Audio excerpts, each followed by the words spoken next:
Okay, so everyone excited for the next panel, for the next speaker? I know I am. Just met him. Melissa and Felicia are going to have a great time asking Tom Brady a few very interesting questions.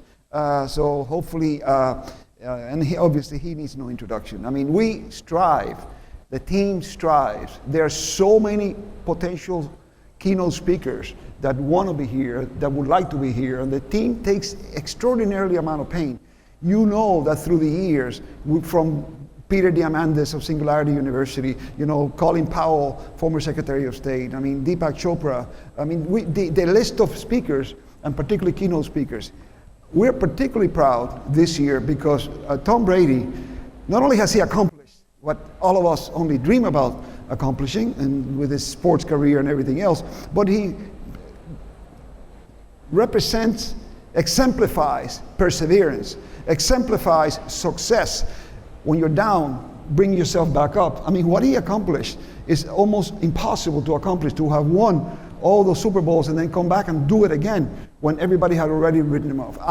This is what those funders out there are all about, perseverance. So we try to find these keynote speakers that inspire you, that we admire, and that basically, hopefully, you will learn something from. So to that end, I just couldn't be more proud, particularly like Mayor Levin Cava said, of also of our new 305 resident of Tom Brady. So please. Turn your attention to the screens, please.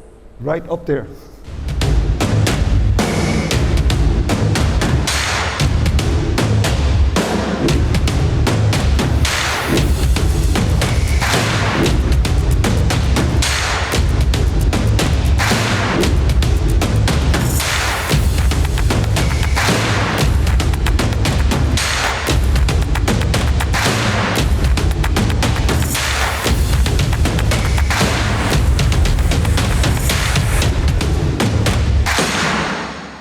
Allow me to reintroduce myself. My name is Ho, H to the O-V. I used to move snowflakes by the OC. Hi guys. I guess even back then you can call me CEO of the ROC. Ho, fresh out the frying pan into the fire. I be the music biz #1 supplier. Hi guys. Fly it in a piece of paper bearing my name. Got the hottest chick. Oh, I like those jerseys. You know, the mayor did say he doesn't forgive me for being a Patriot all those years. So I usually don't get the best welcomes in Miami. Well, we are excited to have you. But I'm very excited to be here too. So welcome. Thank you guys. Appreciate it. Welcome to Miami. Welcome to the 305. Welcome to Emerge. We couldn't be more excited to have you here today. Welcome to your new home. Yeah, exactly. Thank you. So I know we don't have that much time, so we'll dive right in to some questions that were actually sourced from our Emerge community. So awesome. Maybe from some people that are here in the audience today. So look at those cuties up front I know, there. I met them. Yep, you met them backstage. So cute. They're very excited. They've been counting down the days, to be honest, as have we. So you are a 7-time Super Bowl champion, passed for close to 90,000 yards, which is unbelievable. By far. It's a lot of throws. Yes, yeah. How's your shoulder there? It's a lot of catches actually on the other end of those. You are by far the most well-known and accomplished quarterback. That goes without saying. But also you are a best-selling author. You're an entrepreneur, philanthropist, a father. Yep. And where did all this drive come from? I kind of want to take everybody back to a young Tom in elementary school. Tell us about yourself and your interests at that time. Sure. Thank you guys very much. Obviously, it's great being here. I love being around people and certainly entrepreneurs like you guys who are leading the world in innovation and in new ways. That's obviously what it's all about for all of us. You know, we start in this one place in our life. I grew up in California, certainly a long ways from Miami.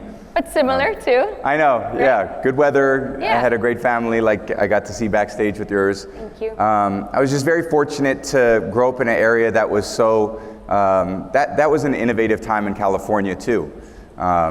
Sports were a big part of the community. The San Francisco 49ers were a great football team at the time. It kind of where my love for football really came into play. Growing up in a community where sports were really important. It brought families together, brought the community together. And then when the teams won, everybody got to go out on the street and celebrate and have a great time. And there's very few things in our world that bring people together like that. Sports is one of them. So you were in sports from a young age? Yeah, a lot of sports. I had 3 sisters. They were all older than me. Older sisters, right? Yeah, and they were all better athletes than me. Hard to believe. I know they were. I was always the younger brother growing up, and I was always going to their games, and I was always trying to go emulate what they were trying to do. And I was just in ball fields my whole life, and I will say to the younger people out there, I wasn't always the best student. I kind of did what I had to do to get by, and I was good enough, but my love was really for sports. And I think the most fortunate thing I had were parents that never put any limits on what they thought I could accomplish. They were very supportive of my dreams. So even when I thought, I got to high school, I had never even played football formally going into high school. I started as a freshman, and my parents were there to say, you know what? Go ahead. Go for it.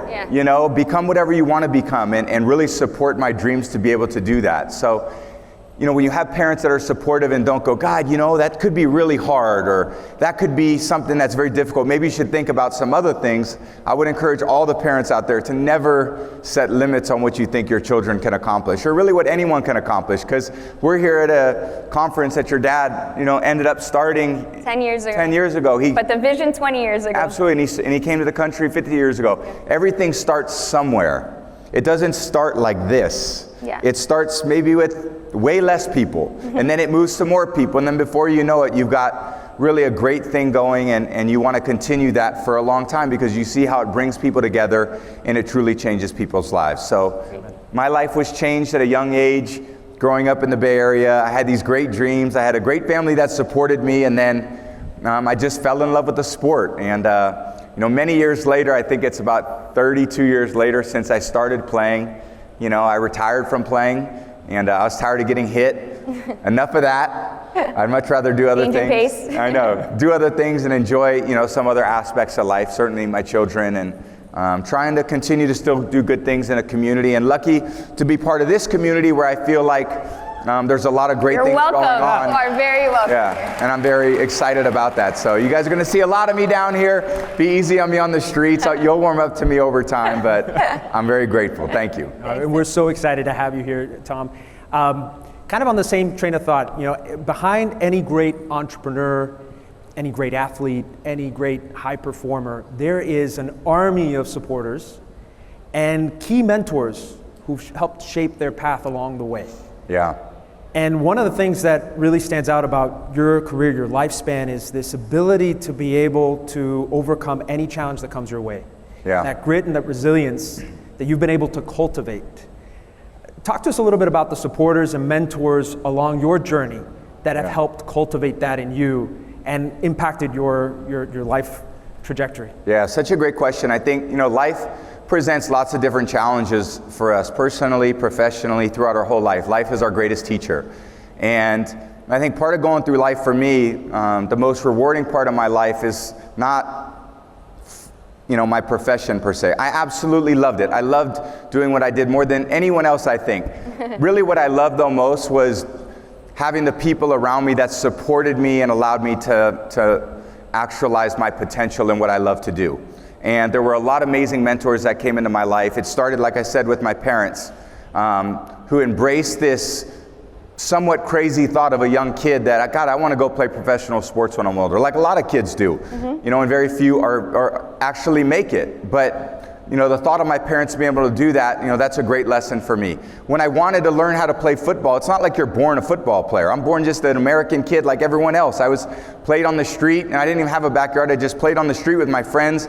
It was like go down and make a right at the fire hydrant and catch it before you hit the curb and fall out of bounds and hit your neighbor's fence. That's how we played football. So when I wanted to be a better football player, there was a mentor that came into my life who was a coach at a very small city college in San Mateo. His name was Tom Martinez. God rest his soul. He passed away about 12 years ago, but he taught me how to throw a football.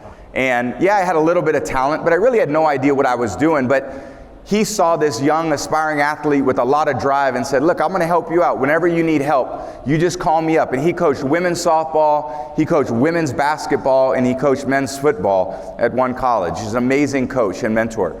I worked with him for 4 or 5 years to learn how to throw a football, day in and day out. That's what consumed me. I'd wake up in the mirror in the morning and I'd pretend like I was going to throw a pass, like I was going to throw a touchdown pass in the Super Bowl. And very fortunately, I had enough success in my high school career that I got recruited to college. And then I went to college and I was 7th on the depth chart starting college. You know, it wasn't like, oh, great, Tom Brady's here, go be the starting quarterback. No, there were 6 other people ahead of me at the time. Wow. And I had to work every day to earn the trust of my teammates, every day to wake up to say, okay, if this is what I want to do and this is what I want to accomplish, I've got to go earn the respect of my teammates and coaches every day in order to put me in a position where they trusted me to succeed. And even in those difficult moments in college, when I didn't necessarily always believe in myself, I had a mentor come into my life, a psychologist for our team. His name was Greg Harden.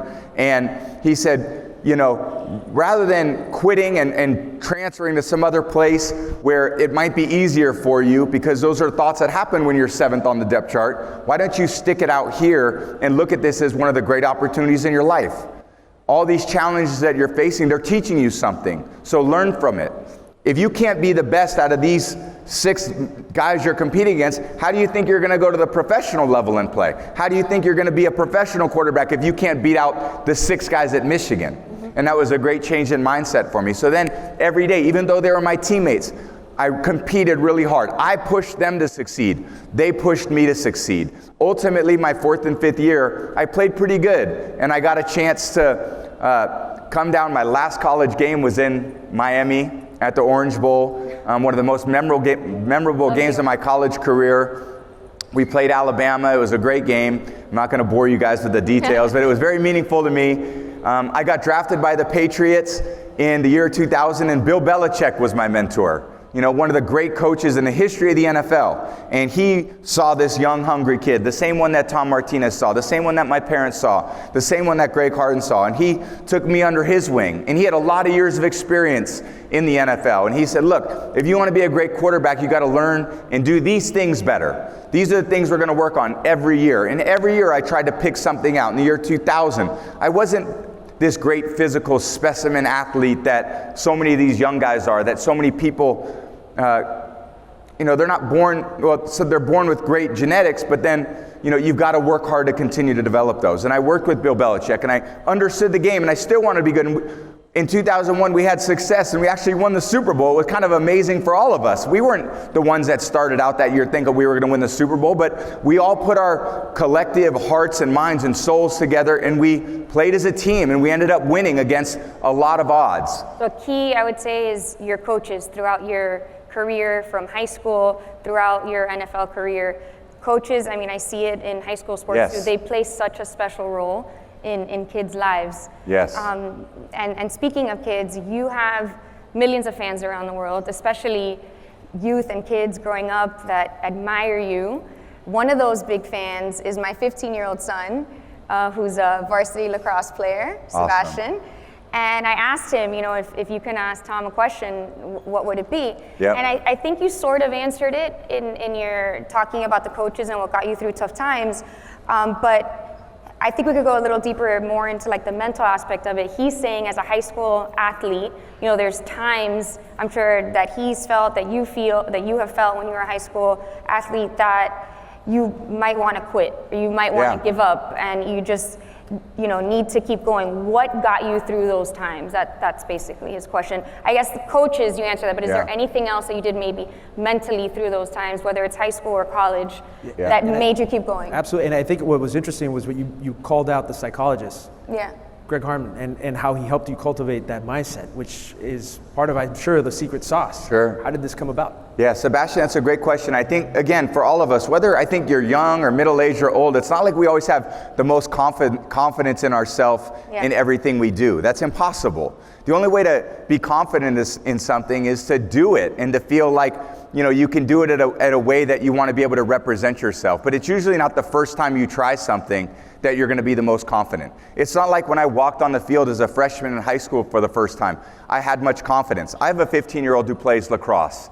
You know, it's not like They might play each other now that I know. you're down in Miami. You know, it's not like he walks out there every day and says, God, I'm the most confident kid in the world, and, you know, I'm just this great lacrosse player. Every game that goes by, that confidence is fragile in all of us. Yeah. When we succeed, we build a little confidence. When we don't succeed, maybe we lose a little confidence. But I'll say this, whether you succeed or don't succeed, the whole point is to learn from it.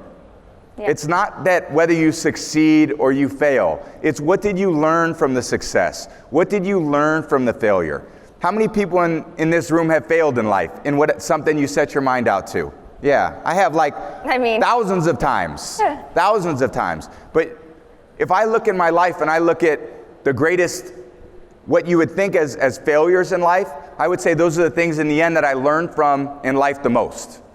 The hardest times in our life are always the moments where we learn the most from, because we're very vulnerable and open and receptive to the acknowledgement that we don't know everything. We don't have everything figured out. In fact, what we don't know is limitless. What we know is very, very limited.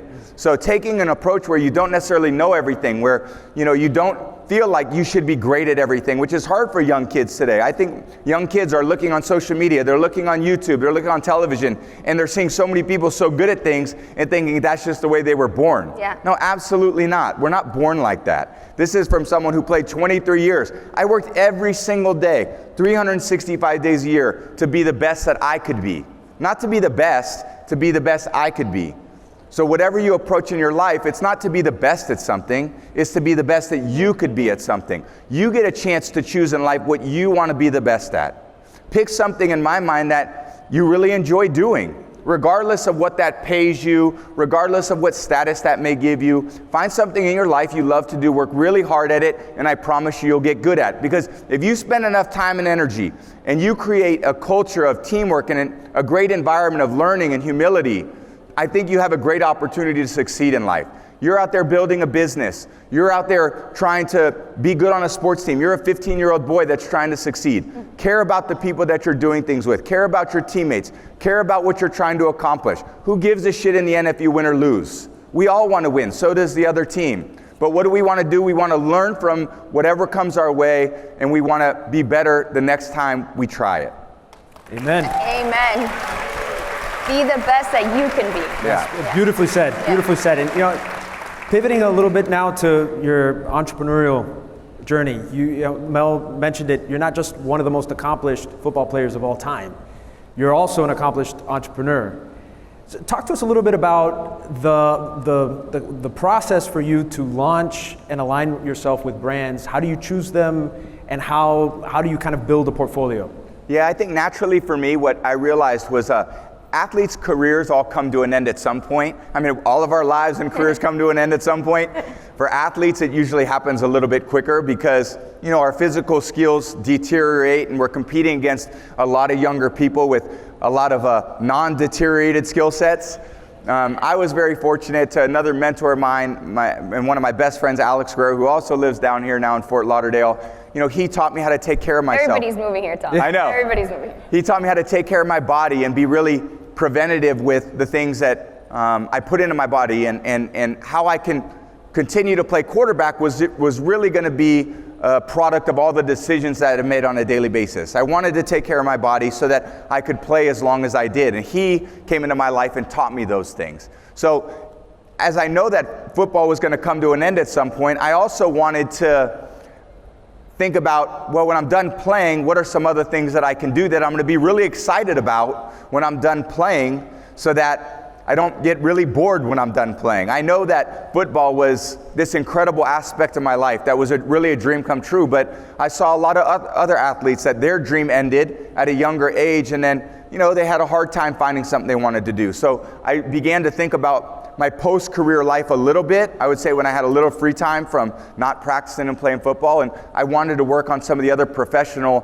entrepreneurial things that I did. So, I probably naturally did some things that a lot of athletes do with some endorsements, but I really wanted to create my own brand because I wanted to be the boss. I didn't want it to answer to somebody all the time. So, nothing wrong with that. No, it's not at all. Nothing wrong with that. No, not at all. But and I did that for a lot of years in my football career. I wasn't the boss. But then in my second career, I would say the next I'm 45 now, and the next 45 years of my life, I want to continue to do great things, and I want to see other people actualize their potential in whatever they want. I was very fortunate to do that in sports. There's so many other parts of life that are so interesting, that are so exciting to explore. And I've been able to do that the last 23 years professionally, but now it's more of a full-time commitment to doing those things. And what I do realize is business is very hard. Business is very competitive.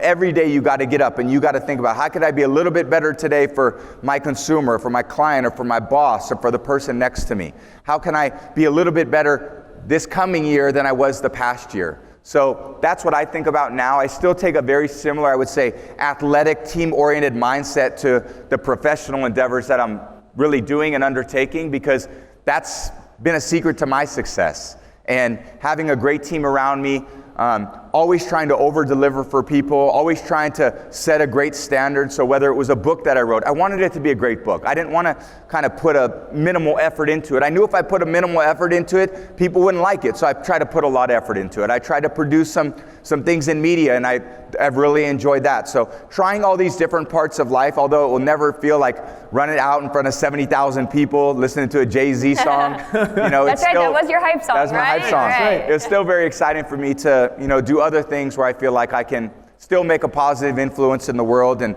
make a difference in people's lives through all the lessons that I've learned. Amen. Speaking of perseverance, your passion and grit, both in sports and business, is very, very impressive. And you mentioned a little bit like the secrets to your success.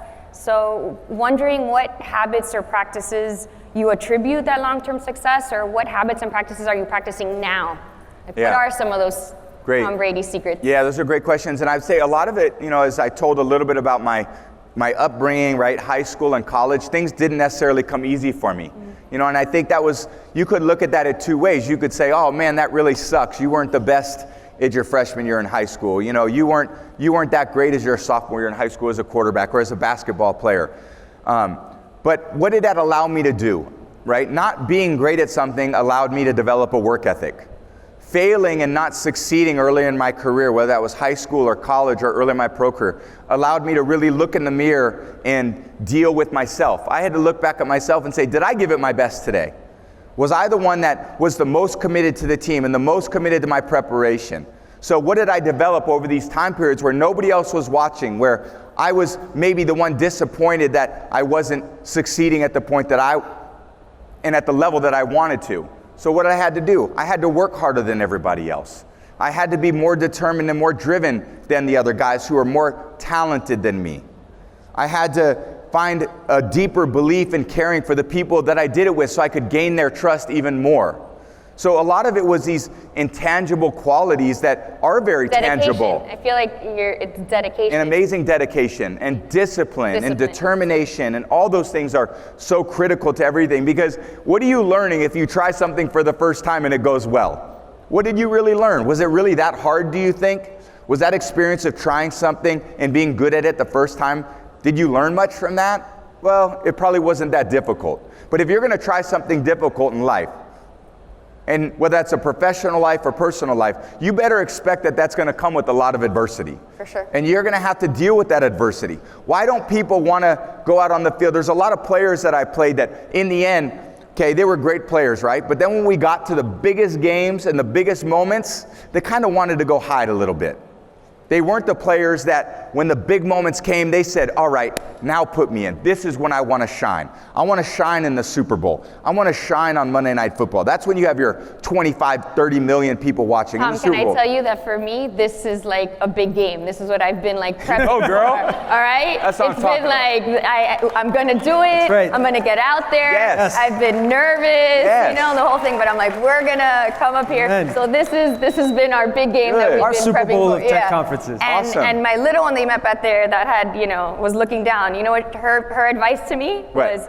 Slay queen. Oh, I love it. That's what she said. You're right, girl. That's exactly right. So I think the point is whatever we do, it's not going. There's not going to be any straight road to success. For sure. There's going to be paved with a lot of great things and probably way more adversities. So have some perspective on that. Enjoy the process of trying to reach the point where you want to get to. I'm sure when your dad came to this country 60 years ago, it was not a straight path. No. Look at him now. right? That's a great inspiration for everybody. That's a great inspiration for everyone sitting in the crowd, right? Nobody just wakes up at the top of the mountain. You know, right. I think one of his first jobs was a paper boy. Were you a paper boy? Is I that was. true? I read that. That's where I learned my skills That's of where I throwing. know. I was thinking. I broke a few windows, I threw a few on the roof. I would always get the notes from the next day. Why, please don't throw the paper on the roof. Talking a little bit more about adversity and the process. You know, in the startup world, failure is a learning process. Yeah. Talk to us a little bit about some of the obstacles you faced in your entrepreneurial endeavors and how you've overcome them and what you've learned from them. Yeah, and I think even like, you know, we look at like Jeff Bezos, you know, incredible entrepreneur, one of the biggest companies in the world. Everyone see that picture of him sitting at his desk, you know, an Amazon startup where he had his own banner. He was the only one in the office. Yep. You know, that didn't start that way. Elon Musk almost failed in his business life, was bankrupt, almost bankrupt a few times, you know, but just continued to plow on with what he believed in himself and his mission. And I think we should all have, you know, a degree of self-confidence in what we can bring to the table. We all do need to believe in ourselves. I mean, I think for me, the greatest lesson is, you know, always, you know, go out there and believe in yourself and know that it's not always going to go great. It's going to have its challenges. And then have the right people around you so that when you do fail, they can be there to pick you up. You know, I've had a lot of tough games, tough losses, difficult situations in life. Well, the people that are around me are the ones that picked me up and said, hey, that's okay, there's tomorrow. We can get through this. We're going to get through this. I'm here with you. You're not alone. We're going to make it through this together. You develop those relationships with those people through adversity, and they become some of the greatest friends in your life. So even though you may not have some self-confidence in yourself, you had a daughter that gave you a little, you know, a little extra something when you needed it. That's you know, right. and you have a husband that does that, or you have a partner, or you have a coworker, or you have a parent, or an aunt, or a grandparent. Right? All these people that come into your life, they bring and they add to your life. And what can you do for them in return? You can go give it your best for them, right? If they're going to support you in the things you want to accomplish, how do you pay that back? Well, you pay it back through your effort, because you can control that. You pay that back through your attitude. You can control that. You can control that. You can control how positive you are in situations. You don't have to be a victim and say, oh man, this isn't going my way. The coach doesn't see how good I am. Amen. Oh man, the coach is never going to give me a chance. The coach only wants this guy to succeed. No, when those situations come up, you say, you know what, I'm going to go prove it to the coach. Right. I'm going to go prove it to my teacher. I'm going to go prove it to my parent. I'm going to go prove it to my boss. And I'm going to go out there every day and try to earn their trust and respect every day through the things that I can control, which is my attitude. Absolutely. Yeah. Yes, let's give it up. So you have achieved so much throughout your career. You've left everything out on the field when you play. You've built tremendous brands. You've sold a best-selling book. You're a best-selling author. You're a father. What's next for Tom Brady? Good question. You know, I'm still trying to, you know, I definitely have some interests that I'm going to pursue. I'm still going to be in sports. I have a contract with Fox that I'm going to be a broadcaster. You guys are going to see me on I'll get TV. some tips from you afterwards. Yeah. All right. Exactly. No, I think all those things are, you know, that's going to be new for me. So now I'm going into a new arena where I have to learn a different skill set. I don't get to go down on the field anymore and throw passes like I used to love to do. Now I've got to describe other people doing those things. And I think it's going to be really fun for me because I get a chance to have you guys watch football through my eyes. You know, I've had a lot of experience. I've been on a lot of great teams. I've been on some bad teams. I've had good teammates. I've had not so good teammates. I've had good coaches. I've had some not so good coaches. There's been some stadiums that were really fun to play in. There were some stadiums that were not so fun to play in. So, you know, a lot of these things that I'm really going to be able to hopefully be on TV, share some stories, try to entertain you guys while we watch football, and teach you guys a little bit about something that I have maybe a little bit of knowledge on. But beyond football, you know, I'm definitely interested in tech, and I have a digital asset business that I love to be a part of. I'm actually flying out to Los Angeles tonight. We have a board meeting tomorrow. So just understanding where the world is going and where innovation is taking place, and seeing the thing that my kids are interested in, because, you know, we're not going to libraries anymore. You know, we're not going to, if I write a report on a paper, what did we used to do? We used to go pick up the Encyclopedia Britannica and try to scroll for information in there like that was the the Bible per se. Now you go online and everything is online, and our lives are online, and our lives are on our phones, and our lives are on our computers. So, understanding where the world is going, but how can we still connect with people as well? So, Absolutely. Finding a connection between these digital businesses and the humanity of people, and, how it can work seamlessly so that we can, allow people to access greater things. So just a quick follow-up question. Are you focused on any key verticals in terms of investments, or In terms key of what? verticals, certain types of companies, certain sectors, or? Agnostic. And I say this because we got 100 startups Wow.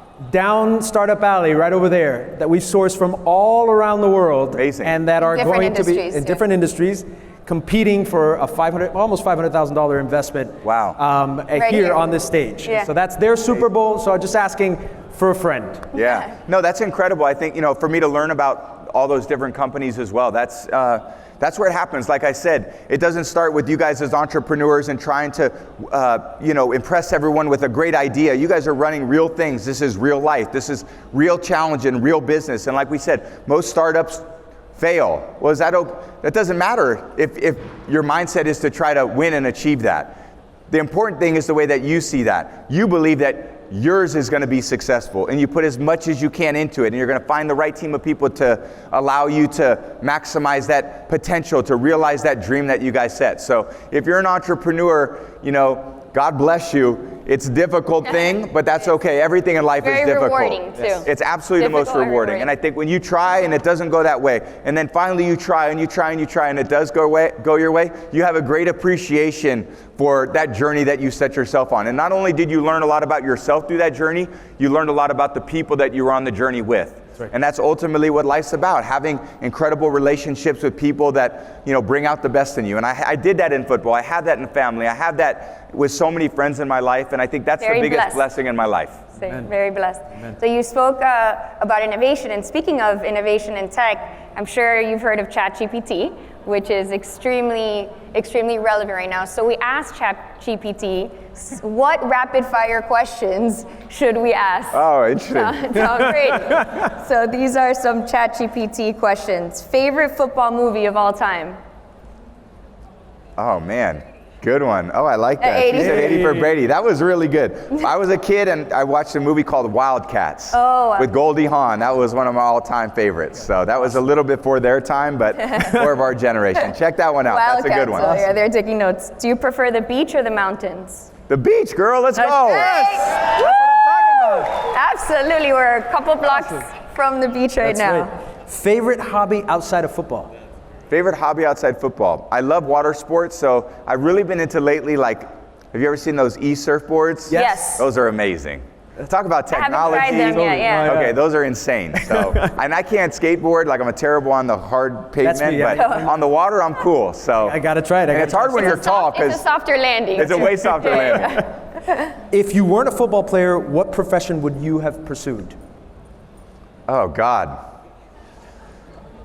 I think that's a good question. I never had to think about that. And when I think about it, maybe I did say when I was going through the NFL draft and, all these guys were being picked in the first round, the second round, I got picked in the sixth round. And my dad was an insurance salesman. And I told him, I don't want to be an insurance salesman, Dad. So thankfully, I got to, be in sports. Thankfully, you worked those newspapers. That's right. I worked on the newspaper on my paper route. Yeah. And I was able to, do something I love to do. And I never had to really figure out a career plan until now. So I'm a lot like you guys. Yeah. Now I'm 45 and trying to reinvent myself. For you, Tom. Yeah, exactly. Right. Awesome. All right, so we're going to end with a couple rapid fire questions from ourselves. Yes. Rumor has it, we know for a fact, that you're spending a lot of time in Miami. Now you call it home. By chance, is there any chance that you're coming out of retirement and playing for the Fins? Oh, man.